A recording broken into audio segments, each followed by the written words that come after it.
How you doing? My name is Timothy Gelly, and this is going to be a video project for Professor Levy's class, Class 602, Touro College.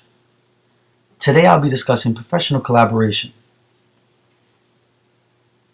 Some of the topics I'll be discussing is the introduction to principles of collaboration, the characteristics of collaboration, certain benefits of collaboration, different types of collaboration, and responding to disagreements when collaborating with other professionals. Let's start with the basics of collaboration. Collaboration is how people work together, not what they do. A style professional is used to accomplish a goal that they share. The mere fact of working in the same room with another person does not ensure that collaboration occurs. True collaboration is how individuals work with each other, occurs when they feel that their contributions are valued, goals are clear, and that they share in decision making. Characteristics of collaboration must be voluntary, must be a personal choice. Based on parity, all contributions valued equally. Requires shared goals, everyone must be on the same page. Shared responsibilities for key decisions. Divide work but share decision making as well as open to new ideas and strategies. Shared accountability for outcomes, whether positive or negative. Based on shared resources including time, expertise, space, and equipment. It is emergent. With more experience grows trust, respect, and success. Reflecting on your belief system. Even if the outcome is different than what you originally envisioned, you need to believe that shared efforts will result in a better outcome. This also concerns your understanding of and respect for others' beliefs. Alternative teaching practices are not only helpful but a requirement in inclusive settings. Learn to value others' opinions and respectfully disagree while maintaining a positive environment. Refining your interaction skills. There are the fundamental building blocks on which collaboration is based. There are two types, communication skills and productive interactions. Communication skills include listening, asking questions, nonverbal signals, and paralanguage. Productive interactions include effective meetings, resolving conflict, persuading others. Both are skills needed to effectively collaborate. Some of the benefits of collaboration are greater emphasis on more hands-on individualized instruction, better, easier student buy-in, classroom develops as a team mentality. Everyone in the classroom is always learning, including the teachers. One-on-one time and secure concept mastery at a faster rate. Various opportunities to drive instruction in multiple ways, including creativity, hands-on learning, and use of activities. There's also a more sense of a natural flow of differentiated instruction within the classroom. Co-teaching. Co-teaching occurs when two or more educators, one general ed and one special ed, share the instruction for a single class.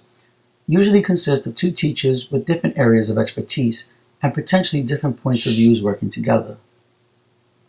One teach, one observe. One teacher will lead the lesson and the other gathers data on students in order to understand them better and make instructional decisions. Station teaching. Station teaching is when the class is divided into three groups, all working on the same material. Group number 1 with the general ed teacher. Group number 2 with the special ed teacher learning an alternative method.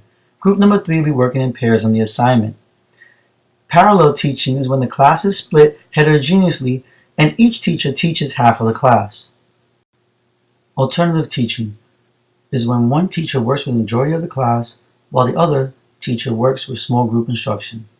Teaming is when both teachers share leadership in the classroom and both are equally engaged in instructional activities. This works very well with role plays and when the two teachers have similar teaching styles. One teach, one assist is when one teacher will lead the class lesson while the other walks around the room assisting students. Here we have a diagram. This diagram labels all the types of co-teaching approaches that I've just recently described to you. One teach, one observe, station teaching, parallel teaching, alternative teaching, teaming, and one teach, one assist. Complexity of professional collaboration. Disagreement is inevitable by product of collaboration. This is not a perfect world that we live in. Strategies to overcome some of these disagreements. Number one, frame of reference. Try to see things from the other person's point of view. Number two, try a solution that can be reevaluated at a later time. Number three, examine your part of the disagreement. Are you making a mountain out of a molehill? Number four, seek input from a third party. This is an opportunity to create new and better options for your students. In collaboration, the students see the two teachers working together simultaneously on a common goal and not letting obstacles get in their way in order to achieve success. Students see these actions and it makes them want to mimic the approach and activities to that of their teachers. They do so by taking on roles as peer tutors, mentors, buddies, confidants, friends,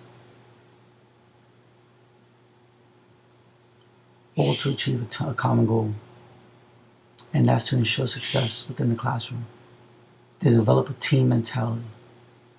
Inclusive classrooms always ensure that everyone, including the teachers, are constantly receiving the education and constantly learning.